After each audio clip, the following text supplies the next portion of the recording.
Ya solamente nos quedan unos pocos minutos, hermanos. Sé que hoy el día va a ser rápido, la enseñanza, la predicación va a ser rápida. Ya nos quedan muy pocos minutos. Un hombre principal le preguntó diciendo: Maestro bueno, ¿qué haré para heredar la vida eterna? Jesús le dijo: ¿por qué me llamas bueno? Ninguno hay bueno sino solo Dios. Los mandamientos sabes: no adulterarás, no matarás, no hurtarás, no dirás falso testimonio, honra a tu padre y a tu madre. Él dijo: todo esto lo he guardado desde mi juventud. Jesús, oyendo esto, le dijo: aún te falta una cosa. Vende todo lo que tienes y dalo a los pobres, y tendrás tesoro en el cielo. Y ven, sígueme. Entonces él, oyendo esto, se puso muy triste porque era muy rico. Al ver a Jesús que se había entristecido mucho, dijo: cuán difícilmente entrará en el reino de los cielos, el reino de Dios, los que tienen riquezas. Dice el versículo 25, porque es más fácil pasar un camello por el ojo de una aguja que entrar un rico en el reino de Dios. Y los que oyeron esto dijeron: ¿quién pues podrá ser salvo? Él les dijo: lo que es imposible para los hombres es posible para Dios. Entonces Pedro dijo: he aquí, nosotros hemos dejado nuestras posesiones y te hemos seguido.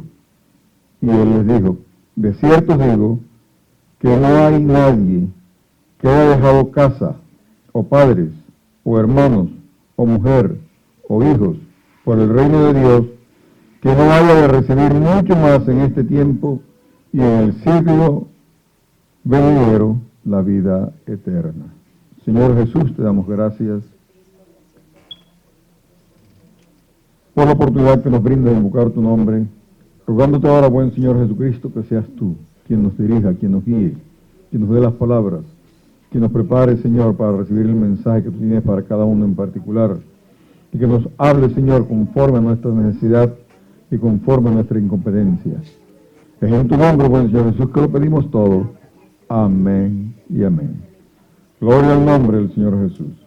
Siéntense, hermanos, son tan amables, por favor.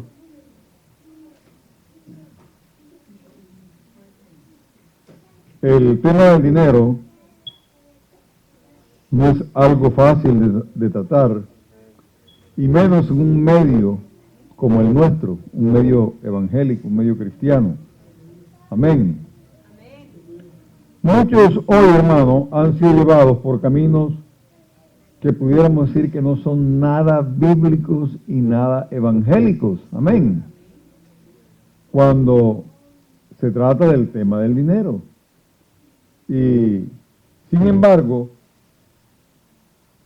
lo que yo quiero mostrarles hoy a través de este Evangelio de Lucas, o sea, lo que nos interesa saber es lo que la palabra de Dios revelada en Lucas quiere decirnos a cada uno de nosotros en particular. Amén. Acerca del dinero. ¿Cuál es el estilo de vida que un cristiano debe llevar? ¿Cómo es la forma como debe comportarse a la luz del contexto de la Biblia, de la enseñanza de la palabra de Dios? Entonces, hermanos, esto es lo que nos interesa responder en el día de hoy a través del mensaje que quiero exponer a ustedes a partir de este instante. Amén. Aleluya. Sí, porque hay algunos que dicen: bueno, es que nosotros somos los hijos de Dios. Somos los hijos, y no solamente dicen, los hijos del rey. Tenemos que vivir como hijos de reyes. Y ustedes saben cómo vive un hijo de rey. Un hijo de rey lo tiene todo a su mano, a su alcance.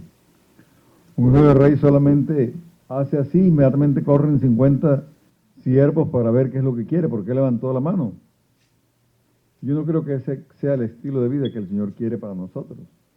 Él quiere algo más y voy a mostrárselo a ustedes a partir de este instante. Hermanos, en el cristianismo bíblico, en el cristianismo ortodoxo, o sea, en el cristianismo conservador, este cristianismo siempre ha mantenido una cautela y hasta reserva con respecto al uso del dinero y a la adquisición de riquezas. Amén. De hecho, los primeros líderes cristianos inspirados en las enseñanzas del Señor Jesucristo llegaron aún a desalentar la adquisición de bienes materiales. Amén. Sin embargo, el mundo, la mundanalidad, el materialismo, siempre han estado merodeando alrededor de la iglesia. Y por esta causa, hermanos, han habido asaltos del mundo, del materialismo, al campamento del cristianismo. Amén. Y este asalto ha llegado simplemente a través de Mamón, que es el dios de la riqueza, o sea, el ídolo, hacer ídolo a la riqueza. Y ha dejado las marcas en nuestro medio. Ha dejado una huella entre nosotros.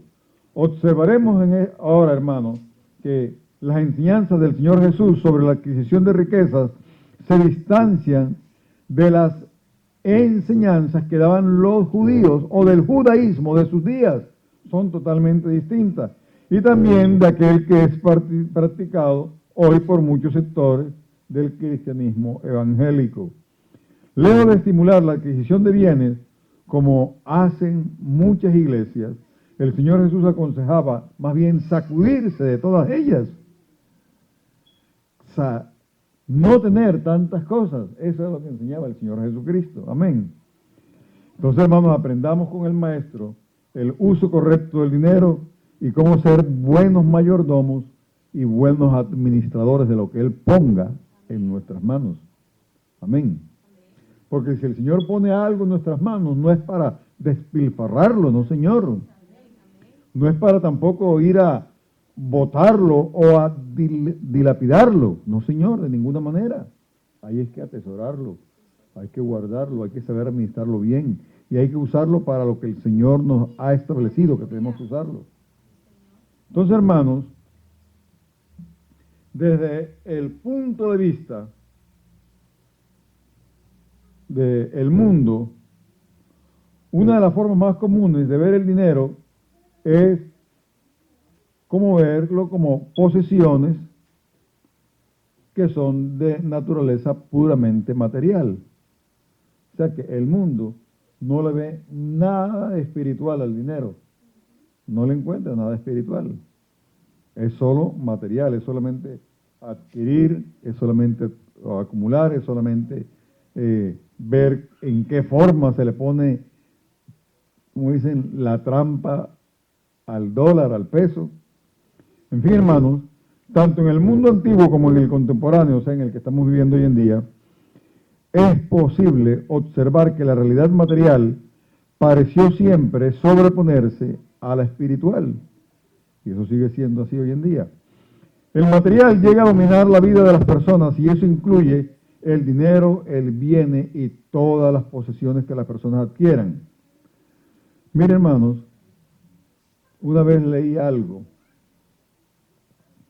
y creo que se los comenté también a ustedes, que un hombre, un padre de familia, había comprado un vehículo nuevecito, 0 millas, y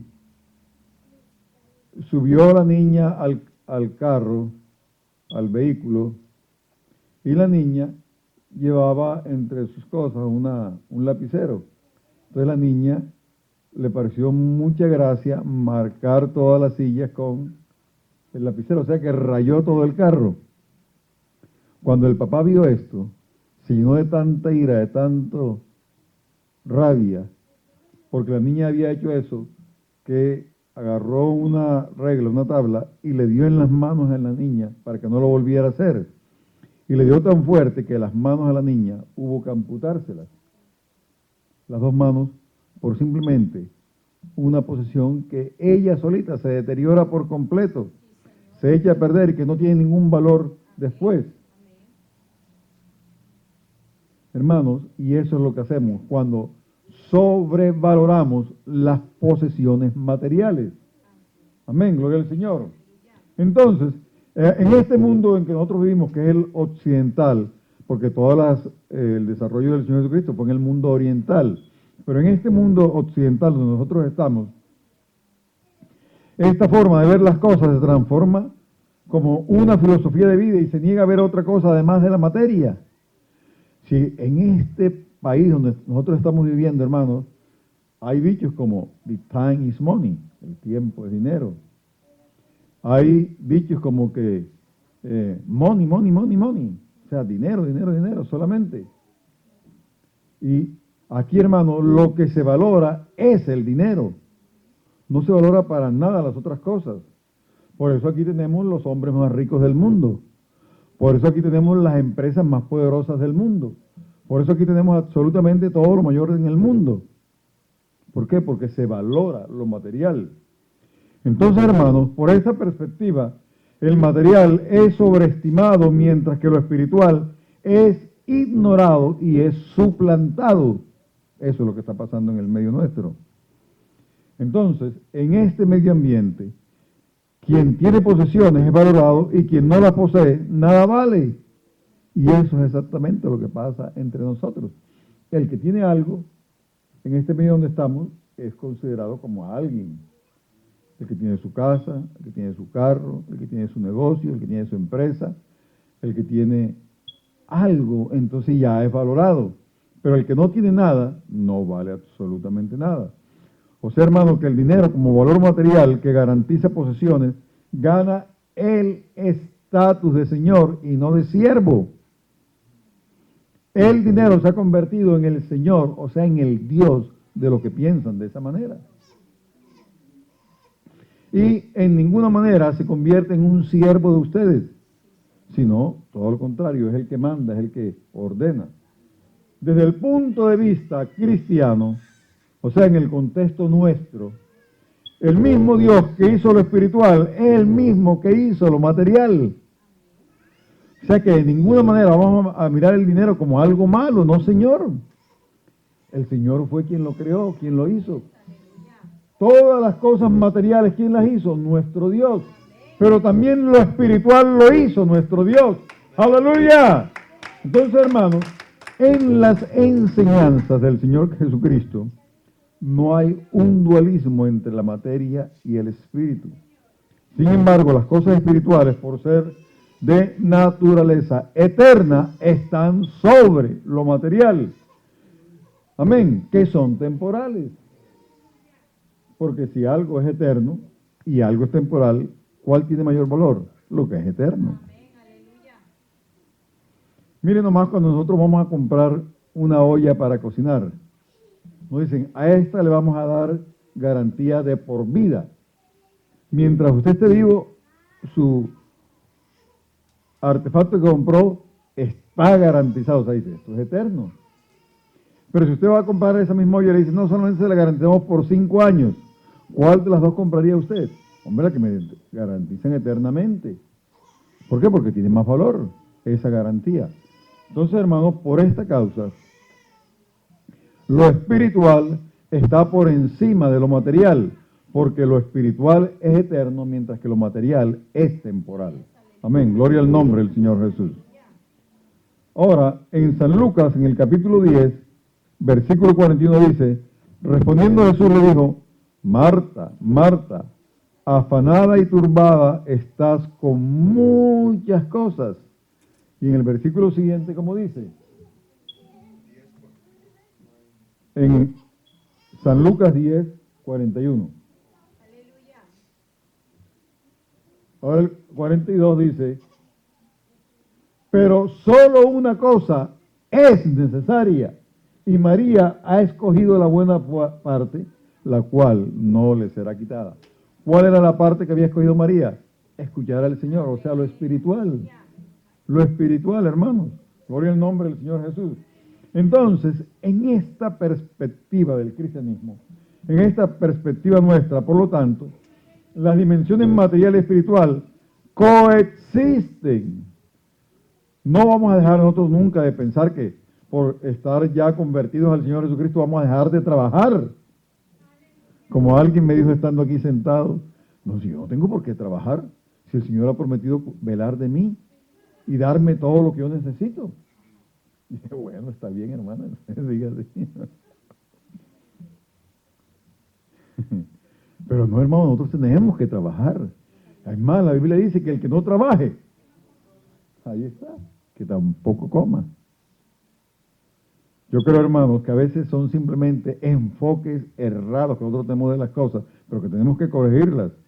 Tenemos que pensar adecuadamente.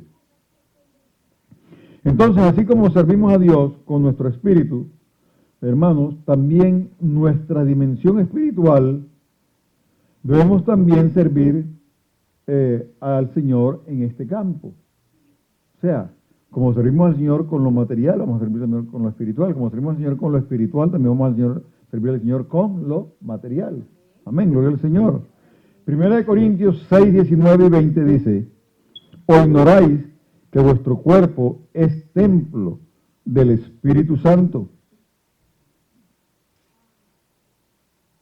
el cual está en vosotros, el cual tenéis de Dios, y que no sois vuestros? Amén. Y que no sois vuestros, porque habéis sido comprados por precio. Glorificad pues a Dios en vuestro cuerpo y en vuestro espíritu, los cuales son de Dios. Entonces, hermanos, como ustedes ven, no solamente con lo espiritual vamos a glorificar a Dios, sino también con nuestro cuerpo. O sea, no solamente con lo espiritual, sino también con lo material. Amén, gloria al Señor. Por eso lo que hemos hecho hoy aquí, al aportar para lo que hacía falta de la renta, hermano, es también glorificar el nombre del Señor Jesucristo. ¿Con qué? Con lo espiritual al venir aquí, cantar y adorar y alabar al Señor, pero también con lo material, dando lo que hacía falta para el pago de la renta. Gloria al Señor Jesús. En 1 Tesalonicenses 5, el versículo 23 dice, y el mismo Dios de paz os santifique por completo, y todo vuestro ser, espíritu, alma y cuerpo, sea guardado irreprensible para la venida de nuestro Señor Jesucristo. Ustedes ven aquí otra vez, el Señor tiene cuidado tanto de lo espiritual como de lo material, tanto de nuestro espíritu como de nuestro cuerpo. Amén, gloria al Señor. Entonces, hermanos, nuestra dimensión material y nuestra dimensión espiritual hay que cuidarlas con la misma intensidad. Hay que cuidarlas de la misma manera, con la misma dedicación. Aleluya. De esta forma, quien se ha vuelto participante de los valores espirituales debe también servir con sus bienes materiales, como dice en Romanos 15, 27. Pues le pareció bueno y son deudores a ellos, porque si los gentiles han sido hechos participantes de sus bienes espirituales, deben también ellos ministrarles ¿de qué? De los materiales. Amén. Entonces, hermanos, esto, la Biblia no se contradice nunca. La Biblia en ningún momento nos dice que debemos venir a la iglesia solamente a escuchar palabra de Dios y nada más. No. También nos dice que debemos aportar para el sostenimiento de esa obra. Gloria al nombre del Señor Jesús. En San Lucas, capítulo 8, versículo 3 dice, Juana, mujer de Chuza, intendente de Herodes, y Susana y otras muchas que le servían ¿de qué? De sus bienes, exactamente, de sus bienes. Hermano, que si el Señor le ha dado a usted algo, no lo atesore solamente para usted. El Señor se lo ha dado es para que usted pueda servir a la iglesia. Para eso es que el Señor se lo ha dado, no para que usted piense que eso es suyo. No, Señor, no es suyo. A veces tenemos la mala comprensión y escuché un testimonio en estos días acerca del diezmo. Y alguien le estaba diciendo o preguntándole a alguien, ¿ya usted le dio todo lo que pertenece al Señor? Y dice, sí, yo le di mi diezmo. No, pero es que usted no le dio al Señor todo lo que es de Él. Porque todo lo que nosotros ganamos le pertenece al Señor. Le damos una primera parte que es el diezmo, pero todo lo demás también sigue siendo de Él. Y cuando Él lo pida, hay que dárselo. Entonces, hermanos, usted no se haga ilusiones. Yo di mi diezmo, ya yo aquí no doy más nada. Porque cuando nosotros no damos nuestro diezmo, ¿qué es lo que dice la palabra que somos, hermano Francisco? Ladrones. Somos ladrones. Cuando no damos el diezmo nos convertimos en ladrones.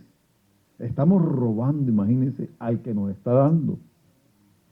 Estamos robando a nuestro Dios.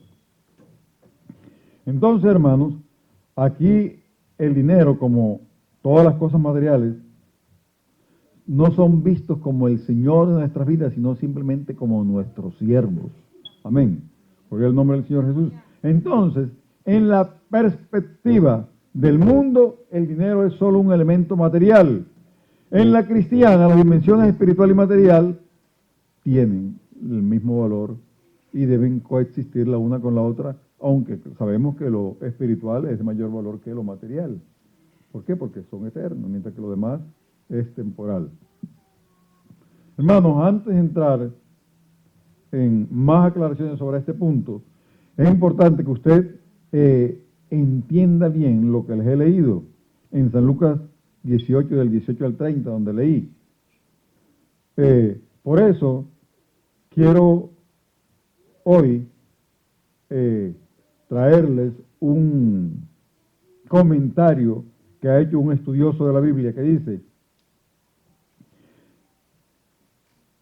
él dice de la siguiente manera, sin la confianza propia de un niño, o sea, sí, sin la forma como confía un niño.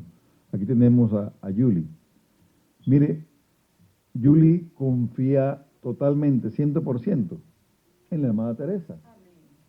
¿Sabe por qué? Porque ella la reconoce como la mamá. Como la mamá. Entonces, si la mamá le dice, Julie, venga, haga esto, o comas esto, ella se lo come sin ningún problema. Pero si usted va por ahí por la calle y encuentra a alguien que quiere darle a usted algo para que se lo coma, ¿usted se lo va a comer inmediatamente? Bueno, usted dice, ¿esto de dónde salió? ¿Por qué me lo está dando? Y más si ya lo mordió y se lo va a dar a usted. Usted va a decirle, oiga, un momentito, yo no como esto. Yo no sé qué ven en usted. No sé qué enfermedad tenga. Pero la hermana Teresa puede morder y la niña dice, coma, mamita, y la niña inmediatamente sigue comiendo, porque es la mamá, le tiene total 100% de confianza. Entonces, si nosotros no confiamos en nuestro Dios, así como confía un niño, amén, dice este comentarista bíblico, la entrada en el reino de Dios está bloqueada para nosotros, o sea, está cerrada para nosotros, si no confiamos de esa manera. Un ejemplo es el príncipe rico que hemos mencionado en este capítulo o en esta lectura. Ustedes saben que hemos mencionado a este joven rico que fue y le preguntó al Señor de una manera displicente. Le dice, maestro bueno. Era un saludo que no correspondía para el Señor Jesucristo, pero está bien, él fue la forma como él se dirigió y le dijo, ¿qué haré para ser salvo? Y el Señor inmediatamente, el que conoce a todo el mundo, inmediatamente lo reconoció y le dijo, bueno, los mandamientos sabes, no matarás, no robarás, no hurtarás y todo lo demás. Y dice, sí, Señor. Y aún interrumpe el Señor y le dice, sí, Señor, todo eso lo he guardado desde mi niñez. Pero ¿qué más tengo que hacer? Entonces el Señor lo mira. Dice, está bien, te voy a explicar lo que tienes que hacer. Ve, vende todo lo que tienes, repártelo a los pobres y ven y sígueme. ¿Qué hizo el hombre? Inmediatamente se fue triste porque dice, era muy rico. Amén. Hermanos, un ejemplo clásico de lo que son las riquezas cuando nos manejan a nosotros es el ejemplo de este joven rico, que no estaba dispuesto a responder al Señor Jesús con humildad y con fe.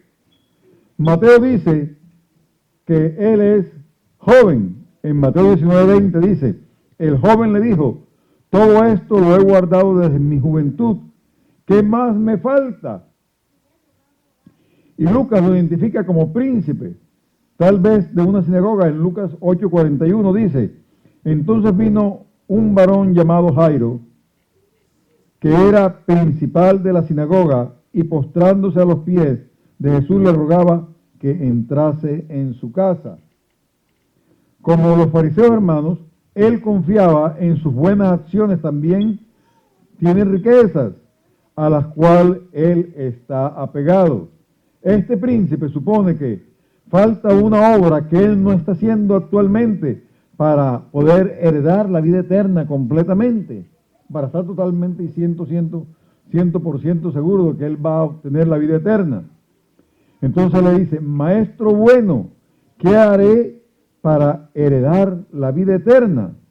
Hermanos, miren, yo quiero que ustedes piensen por un instante en ese joven acercándose al Señor Jesucristo y dirigiéndose a Él en esos términos y diciéndole simplemente, maestro bueno. No le dice Señor en ningún momento. No lo reconoce como Señor. Le dice maestro bueno. O sea, tú eres un maestro excelente. Tú eres un maestro que sí sabe lo que estás enseñando. O es como si hubiera dicho profesor bueno. No, simplemente él estaba utilizando un saludo protocolario, pero que no implicaba una aceptación, un respeto. Hermano, pero el Señor Jesús, que sí conoce el corazón nuestro, todas las cosas, Él inmediatamente lo considera solamente como un hombre que no tiene idea de que Jesús es el Mesías, o sea, que no lo reconoce como el Señor, como el Hijo de Dios. Su estima por el Salvador no está al nivel, por ejemplo, de todas las otras demás personas que están rodeándolo a Él en ese instante. Entonces, Él solamente lo está viendo como a alguien que sabe la Biblia o que sabe las Escrituras, que conoce la palabra y que la está enseñando de una manera correcta. Por eso le dice, maestro bueno. El modo como se dirige es simplemente más como una simple lisonja, como una simple adulación. Eso es todo lo que Él hace. Entonces, ahora el Señor Jesús, que conoce todas las cosas y que sabe lo que este hombre posee, inmediatamente le dice, bueno, vende todo lo que tienes y dalo a los pobres y tendrás tesoro en el cielo, y ven, sígueme. Así es como vas a obtener la vida eterna. Vende todo lo que tienes, entrégalo a los pobres, haz tesoro en el cielo y ven, sígueme. Hermanos, el Señor puso el dedo en el pecado de este hombre, en la pura llaga de este hombre. Amén. El corazón, en el corazón pecaminoso de este hombre, ahí es donde el Señor puso el dedo. Su amor por los bienes materiales, ese era su pecado.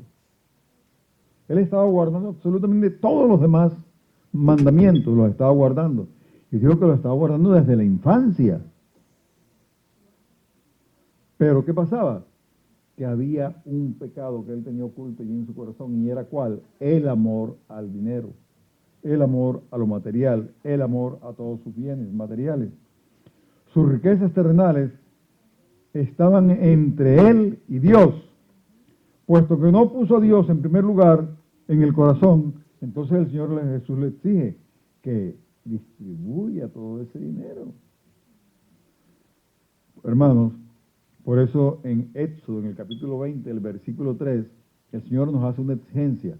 ¿Sabe cuál es, hermano Giovanni? Dice, no tendrás dioses ajenos delante de mí. Y el dinero puede convertirse en un tremendo Dios para nosotros. Mire, nomás que nos llegue a nosotros un billete de $100, Oiga, nosotros no queremos gastar ese billetico de 100 por nada. Y lo atesoramos y lo guardamos hasta cuando realmente hay una emergencia. Y apenas lo cambiamos. Oiga, se nos va, pero así. ¿O no es así? Así es. Y a veces ese billetico de dólares se convierte en un Dios. Y se guarda más que guardar la palabra. Se guarda más que guardar el amor al Señor Jesucristo.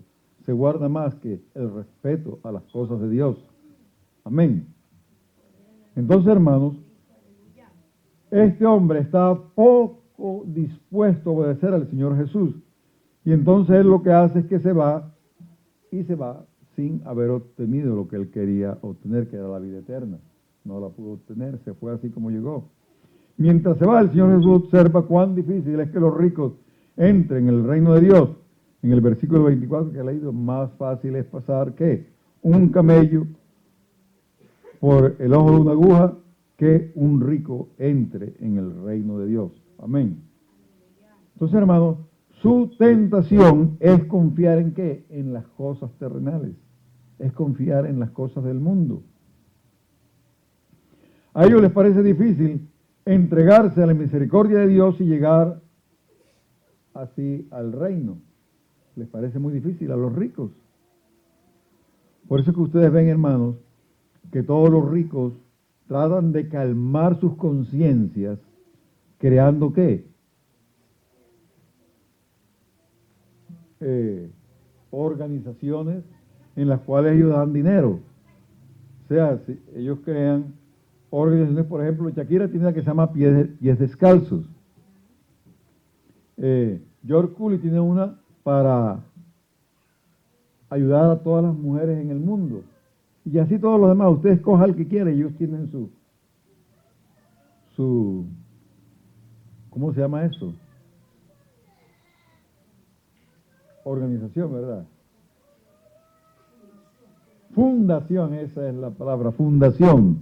Tienen su fundación para servir a las personas y así calmarse ellos un poquito en su conciencia. Y aún el hombre más rico del mundo, que es Bill Gates, él tiene su fundación, la fundación que se llama Melissa y Bill Gates, así como se llama ella, ¿verdad? Melissa y Bill Gates, que es para ayudar a los niños en su crecimiento, en su desarrollo. Entonces, hermanos, esta ilustración del joven rico, de los que quieren alcanzar a Dios por méritos propios, nos enseña a nosotros que tenemos que servir al Señor de una manera diferente. Amén. Hacerlo como Él realmente quiere. Hablando humanamente, es imposible que nosotros podamos acercarnos a Dios. Cualquier intento de libertar a alguien del amor a las cosas terrenales, eso va a fracasar. Hermano, porque eso lo tiene que hacer es el propio Señor. Cuando Él habla con las personas directamente a su corazón, cuando trata con ellos directamente a su corazón. Y ahí es cuando la gente puede dejar de amar a ese dinero para empezar a amar ¿a quién? Al Señor Jesucristo. El Señor Jesús recuerda que aunque sea imposible para una persona salvarse a sí mismo, porque eso fue lo que hablaron los discípulos, Señor, pero entonces, ¿quién puede ser salvo? Entonces el Señor le dice, hombre, lo que es imposible para los hombres, esto es posible para Dios. Amén. Dios sí puede hacer que nosotros quitemos ese amor, nos quitemos ese amor a lo material, al dinero. El Señor sí puede hacerlo, que nosotros nos desprendamos de todas esas cosas materiales para empezar a ¿qué? Amarlo a Él sobre todas las demás cosas. Hermano, Él puede redireccionar el corazón de amor por bienes terrenales a un amor por lo eterno. Y puede operar el milagro de la conversión en el corazón del rico y también del pobre. Ustedes son testigos y siempre nosotros vemos que hay ricos que se convierten y se convierten de verdad y ponen todas sus riquezas al servicio del Señor. ¿Por qué? Porque se han convertido desde el corazón, no externamente. Se han convertido ellos y con todo lo que tienen ellos.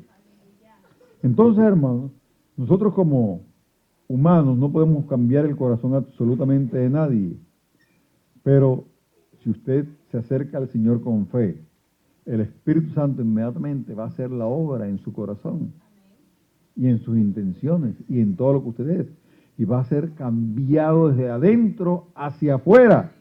Y ahora ya usted no va a seguir amando lo material, ya no va a seguir amando el dinero, no va a seguir amando las posesiones, sino que ahora va a amar al Señor Jesús sobre todas las demás cosas.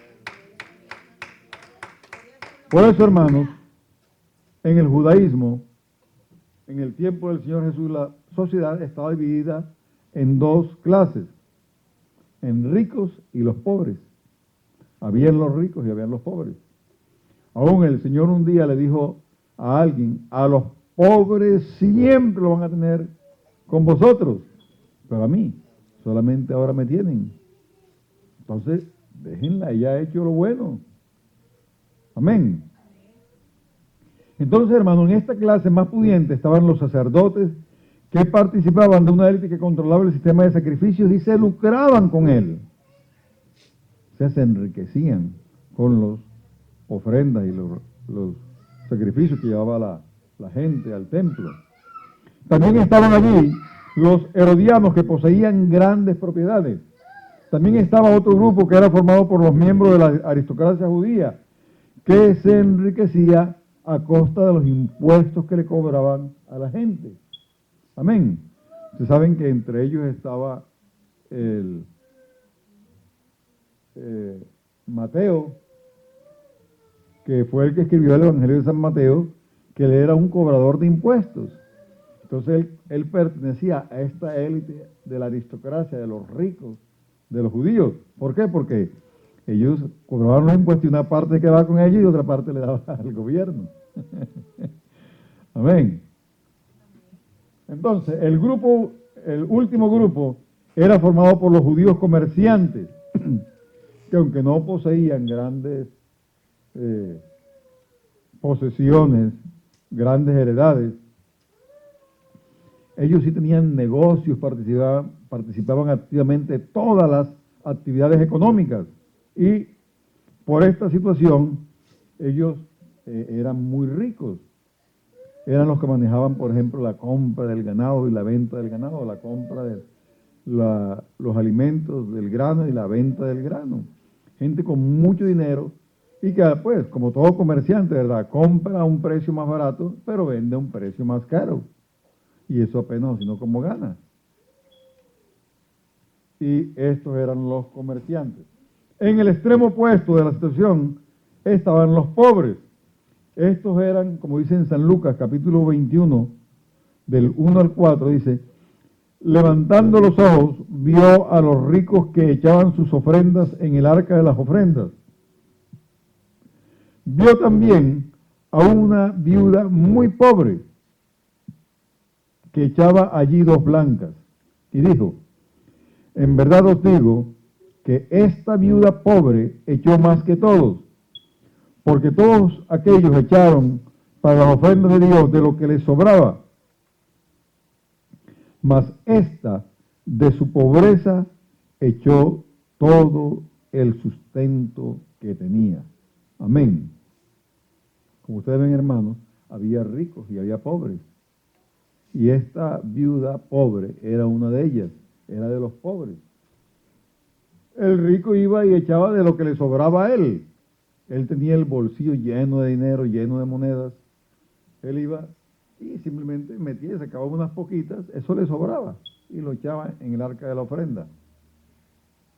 Pero esa viuda echó solamente 2 blancas y era absolutamente todo lo que tenía. Ella no tenía guardado más en el bolsillo, no tenía guardado más en la casa, no tenía invertido en negocio ni nada, eso era todo lo que ella tenía. Amén. Aleluya. Hermanos, y ojalá nosotros tuviéramos el corazón de esa viuda pobre, que demos todo lo que tenemos para el Señor. Amén. Hermanos, ella pertenecía al grupo de los que no poseían nada, y aparte de eso, de no poseer nada, era del grupo de los que eran oprimidos por los ricos. En Santiago capítulo 2, versículo 6 dice, pero vosotros habéis afrentado al pobre, no os oprimen los ricos y no son ellos los mismos que os arrastran a los tribunales. O sea, los ricos siempre han hecho la misma labor durante toda la vida, durante todo el tiempo. El rico siempre oprime al pobre para sacarle más, para ganar más.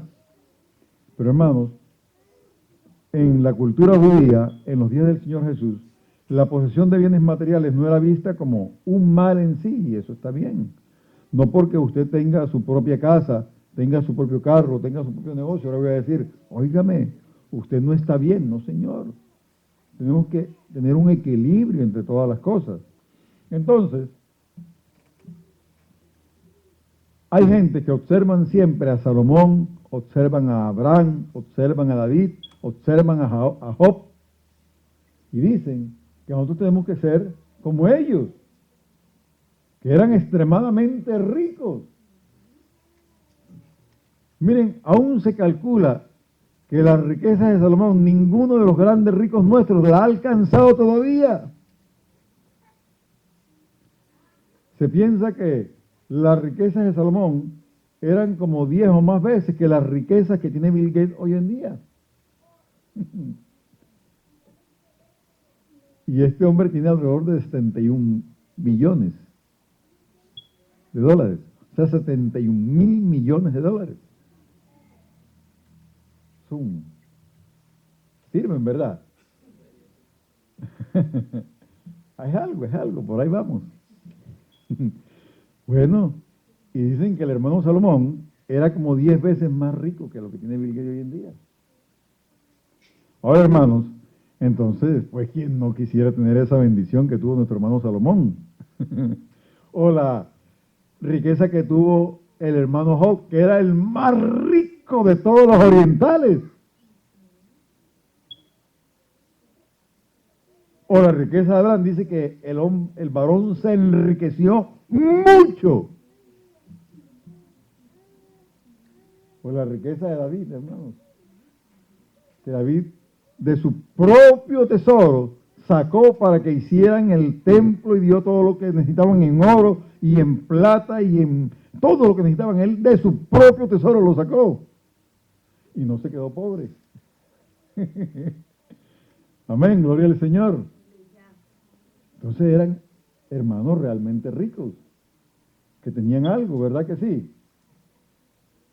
Hermanos, pero ellos, mire, se sirven a veces de inspiración solamente para los que quieren tener prosperidad, los que quieren tener dinero. Pero no lo miran en el otro campo, que ellos también eran, ¿qué? Generosos. Y daban en abundancia. Y daban sin miramientos. Mire lo que hizo David. Que hay que construir el templo. No se preocupen. Aquí está todo lo que necesiten. Y se los dejó ya listos. Se murió, pero dijo, esto es para que hagan el templo. Por el Señor Jesús. Hermano, la idea era que los ricos prosperaban porque sobre ellos estaba el favor de Dios.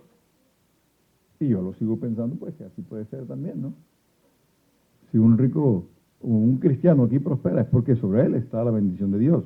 Nunca voy a pensar nada diferente. Amén.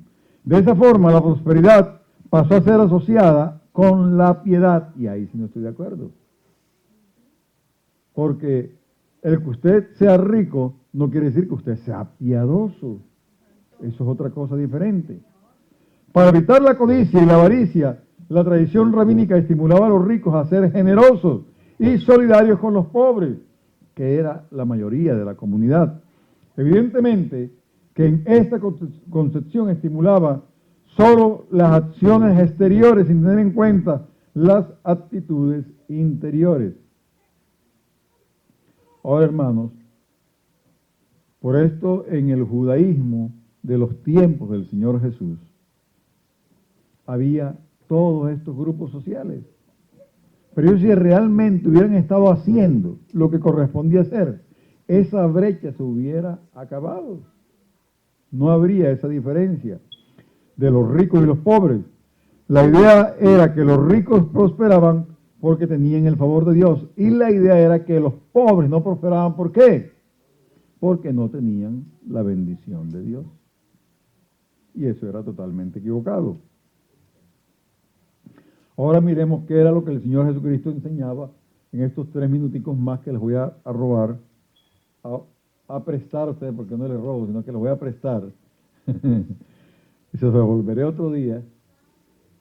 Amén, gloria al Señor. Porque esto es importante, por eso le voy a quitar este poquito de tiempo.